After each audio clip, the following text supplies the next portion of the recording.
Yeah, look, something's just come up. I've got to go. I'll get back to you tomorrow, all right? You're right. All right, you do that, yeah. Okay. Well? There's something you forgot to tell me. What's that, honey? Just how incredibly stupid Nancy Lawson is. She bought the whole story. No questions asked.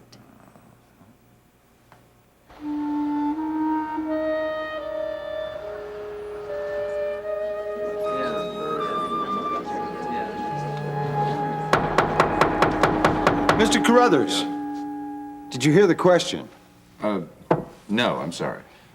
The court record demands that you state your occupation. Oh, yes. Well, or rather, I soon will be the people's representative from Kingsley's 16th District in the United States Congress. I see. Then protocol demands that I address you as Congressman. Well, if you wish. I'm really not very comfortable with titles. Tell me, Congressman, what is your relationship with the victim? Kate Carruthers is my wife. How long were you married? 2 days.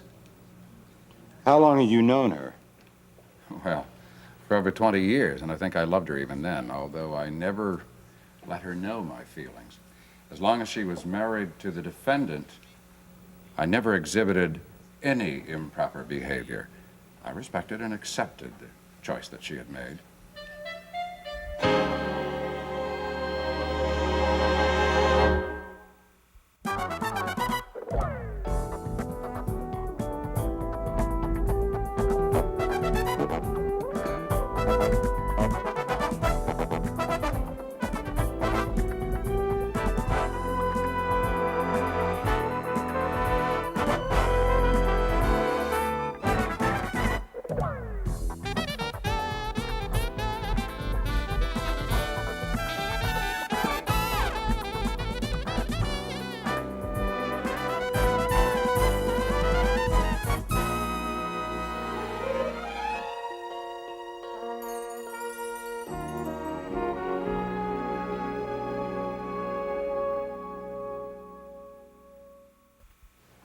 And then when circumstances became such that I could express my feelings, of course I didn't hold bet it anything is. back. Lee looks real happy That's about when it, too. we became more than just friends. Didn't Did end she up as see any friends, other though, men did they, while Sebastian? you were pursuing this deeper relationship with her? Well, not at first. And then the defendant came back to Kingsley, and they began seeing one another. To your knowledge, Now we should ask Lee if he ever did saw they ever other talk women. of remarrying? Yes, And did you express your feelings on that matter to her? absolutely. I told her I thought she was making a very big mistake. Why? Because Dave Phillips had the capacity to hurt her. Oh, we won't say anything about Lee's capacity for the same thing, will we? What happened to you, you brought on yourself. Well, obviously, Dave Phillips and the victim didn't remarry. Do you know why? She said it was because she couldn't deal with his bitterness and anger. Can't wait to see how Lee deals But with she mine. saw that I was Look, will you right. get out of here? You're just a Never be spoiled happy. brat who didn't get what she wanted. I was used. You were treated just as you deserved. Order. Now listen, if the spectators wish to have conversations with one another, you can do it outside of my courtroom.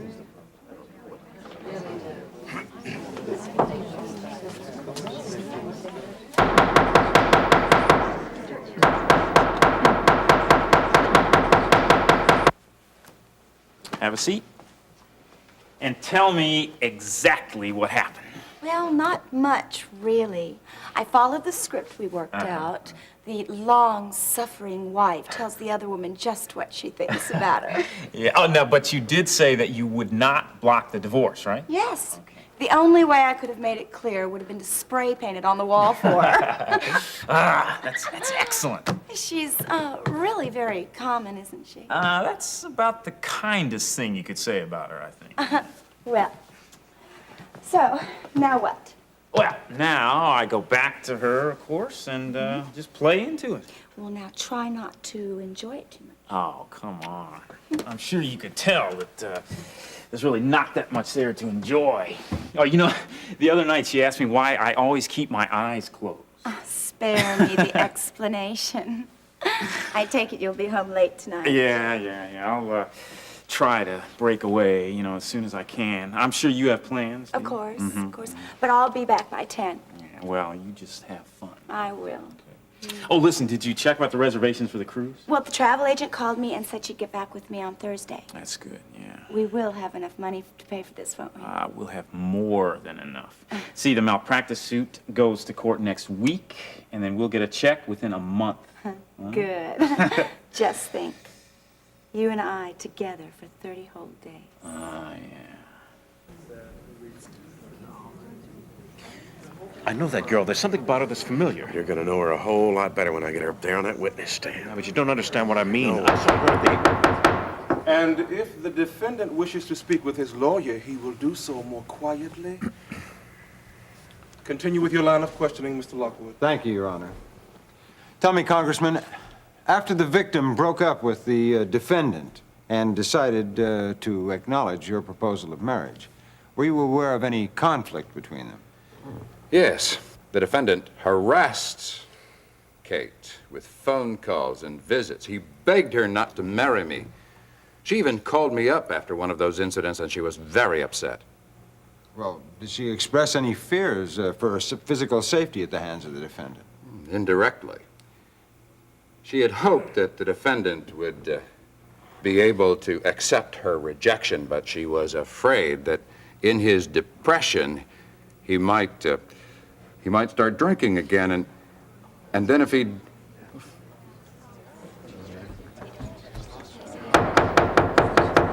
Sorry, excuse me. She was afraid that a confrontation might result from it. Thank you, Congressman. No further questions. Mr. Webster? Yes, sir, I'm ready, Your Honor. I'm not really one much for titles either, so I'll just drop the congressman, especially since you haven't taken office yet. But I'm fascinated. Does the word confrontation always imply violence to you? No. Well, when Kate expressed her concern for the defendant here, did she use that exact word? Yes, to the best of my knowledge, she did. Did it imply violence to her? I'm not sure. I don't know. But you are saying that it did in this case. I am saying that she was very concerned about the fact that he was going Concerned? What happened to fear? All right. Yes, if you wish. All I wish from you is the truth. And I am giving it! No, Mr. Carruthers. What you and Mr. Lockwood have been giving us is a carefully worded statement that implies that the defendant is a violent man. Objection, Your Honor. Defense had ample opportunity to object to my line of questioning. All this amounts to is intimidation of the witness. Sustained. About these phone calls and visits that the defendant made to his ex-wife, did she ever claim that he was violent during any of them? No. Verbally abusive? No. Well, then why do you suppose she was upset? Because he was persistent. Persistent about what? He kept on saying that she shouldn't marry me. Tell me, Mr. Carruthers, did you love your wife? Of course I loved my wife. You think she loved you? Yes. Was she considered a political asset to your campaign? I wouldn't know about such things. Really? You read the Kingsley Chronicle? Yes. Editorial page? Yes. Well, I'd like to reacquaint you with the editorial page of this one, September 26th. Heading over this editorial reads, Kate Phillips casts her ballot. Particular passage I'm interested in here. The whole thing, of course, is about the announcement of your engagement. But this says, in a campaign where it is increasingly hard to find any substantial difference between the candidates, it is clear that the alliance of Kate Phillips with Lee Carruthers is a decisive one. Voters are keenly aware that a yes for Carruthers would mean 2 representatives in Washington for the price of 1. Kate Phillips' record is no secret. Without ever holding political office herself, she has done more good for this state than any 5 politicians that readily spring to mind. A fact Mr. Carruthers could hardly ignore as he slipped the engagement ring upon her finger. So 3 cheers for the strange bedfellows politics makes. This congressional race has already been decided. Now, honestly, Mr. Carruthers, are you telling us that you didn't have any idea that your marriage would have political ramifications? I am telling you, Mr. Webster, that I was very aware of how well Kate was respected. But I did not assume that that would be translated into votes at the ballot box. To do so would be incredibly naive of me politically. Well, I think you are being naive. See, I can cite opinion polls, newspaper columnists, TV commentators, your own opponent, and the voters who would certainly subscribe to the theory that the announcement of that engagement was a turning point in the campaign. Your Honor, if Mr. Webster is trying to make a point here, I wish you'd encourage him to do it. I find all of this totally irrelevant. What is it you're trying to say, Mr.? Only this, Your Honor. That my client, the defendant, may have had very good reason for not wanting his ex-wife to remarry. He may have thought she was being used. What I want to hear from Mr. Carruthers is if he ever heard any comments of that nature from the deceased. Did you, sir? No, Your Honor, I did not, very definitely. And I find this line of questioning... Once you find this line of questioning, you may keep to yourself. Order. Now, tell us about your honeymoon. I understand it kind of got off to a rocky start. I suppose you're referring to the fact that we left the reception early? Yes, that is exactly what I'm referring to. Why? Well, some guest made a very disturbing remark to Kate. But rather than causing a scene, I decided we ought to gracefully exit. Well, can you tell us what was said and who said it? Well, the gist of it was very close and almost the same as the wrongful insinuations here, Mr. Webster, but as to who said it, I'm afraid I don't remember. I'm sure you are afraid to remember. Maybe if I do a little research, I can come up with a name. Where'd you go after you left the reception? Well, Kate and I had reservations at the resort hotel at Avalon Springs. Reservations, that means that's where you stayed? Yes, that's what it means. Now, I'm not sure I understand exactly. You are telling us that you and your wife left her lodge and drove to Avalon Springs and registered at that hotel.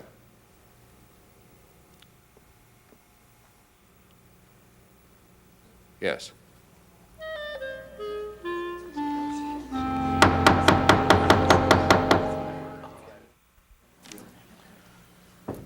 Mr. Carruthers, tell us, if you will, please, about the night of the murder.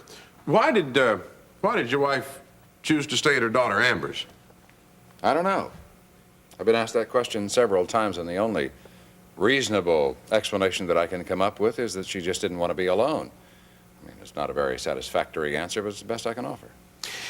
And she was going to be alone, why? Because you had a political commitment that you couldn't get out of? That's right, a news conference and a meeting with the farmers in Perryville. Which meant that you had to stay the night in that town. At the Golden Inn, to be exact. What time did you leave Kingsley for Perryville? Well, let's see. I was in the office all evening preparing the speech. By the time it was reasonably shaped up, it was about 11 or 11:15. That means that I left about 11:30. 11:30. And you got there at what time? 1 a.m. Hour and a half. To drive a distance of less than 40 miles. I stopped and had a cup of coffee along the way. I see. Well, what did you do when you got there? I went to bed immediately because this meeting and news conference was scheduled for 4 a.m. in the morning, and I wanted to get as much sleep as I could. Were you on time for it? Yes. Let me ask you this question. Suppose you'd forgotten something back in Kingsley, something was real important, something you needed notes for your speech, say. Would you have had time to get all the way back to Kingsley and pick up whatever it was and then come back to Perryville and still be there in time for that meeting? Objection, Your Honor. The answer to that question has no bearing on this case. I disagree, Mr. Lockwood. Now, I think defense is trying to establish that the witness might have had some unaccounted for time during the night of the murder. Now, I'm interested in his answer. I think that the defense is making an accusation. He is asking a question, Mr. Lockwood. Overruled. Would you have had time for such a trip, sir? Well, of course, Your Honor. It's only a 40-minute drive. Thank you. Your Honor, I don't have any more questions from this witness, but I would like to reserve the right to recall him later if necessary. Very well. Thank you. Mr. Lockwood, do you wish to redirect? Yes, I have one more question, Your Honor, and I resent having to ask it. Congressman Carruthers, did you leave your hotel room that night? No, I did not. Thank you. I know this must be pretty rough for you, but I want you to know I really feel that everything is going to be all right.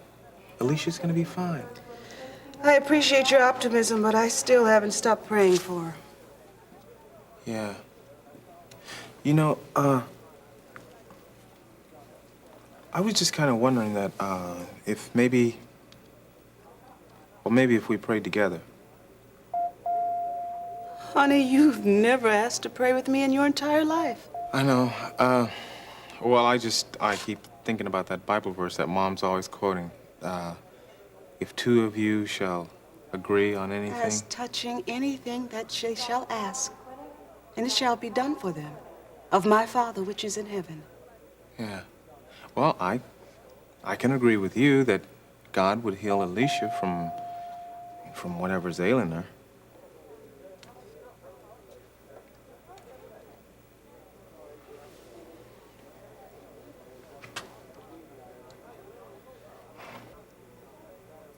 The witness may step down. We will adjourn for lunch until 2 p.m. All rise.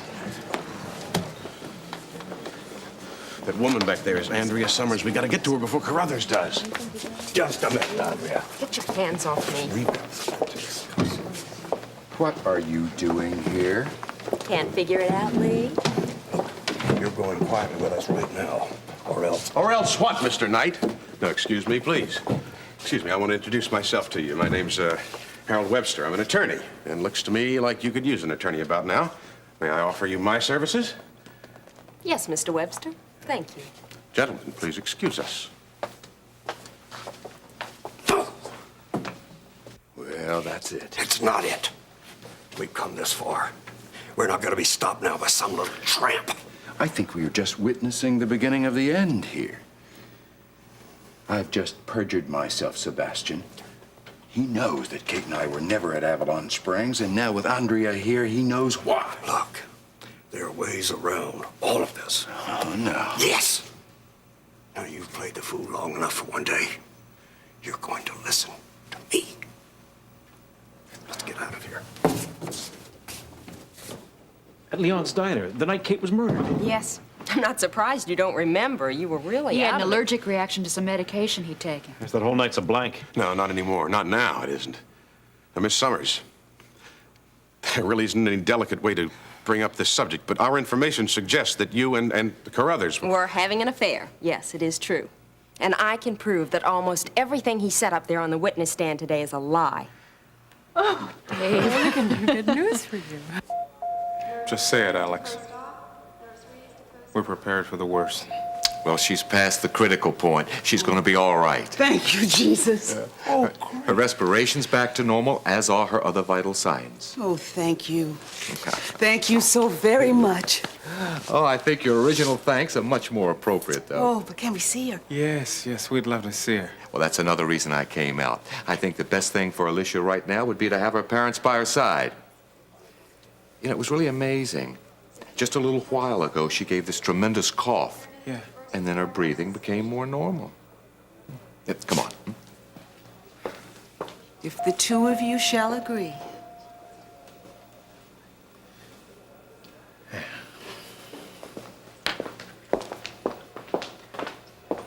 Now, Miss Summers, what time were you at Leon's? Between 8 and 8:30. Dave was already there? Yes, he was sitting alone in the corner booth. I recognized him because he had been in Lee's office a couple of times. Yeah, you said that. Right. And then I came over and introduced myself. And I came over and invited myself to sit down. I figured that you and I would be feeling pretty much the same right about then. A kind of perverse pleasure at the thought of Kate throwing Lee out on his ear.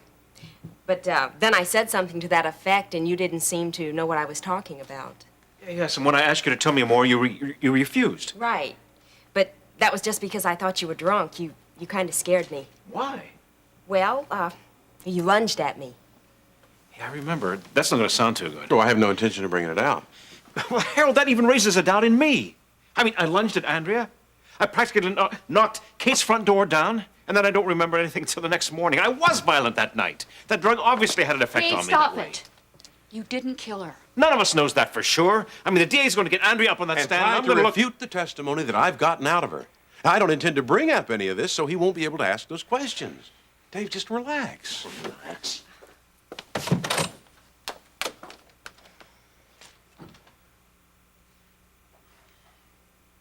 Let's get back to Lee Carruthers. When did your relationship with him get started? The middle of the summer. That was up during the time that Kate was trying to decide if she and Dave had a future together? Yes. But our relationship continued even after she came back to Lee. Now, as a matter of fact, the night that he announced their engagement, he told me he hoped it wouldn't affect our relationship. He said that he wanted us to continue after he was married to Kate. You realize that the DA is going to take this information and make you look very bad. He can do whatever he wants. The same information is only going to make Lee look even worse. You're not embarrassed. No, I'm past embarrassment. I'm just angry. You think Lee killed Kate, don't you? I think he was capable of it. Yes.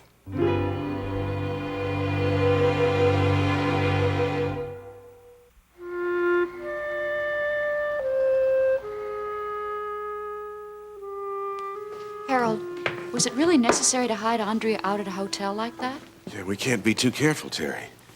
I mean, with what she knows, gotta be sure she's protected. Well, who will the DA be calling to testify this afternoon? I don't know. I thought Carruthers was gonna be his last witness. He must still have some surprises up his sleeve. All rise.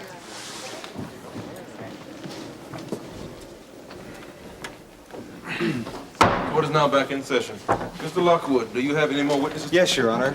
The state wishes to call Mrs. Terry Davidson to the stand.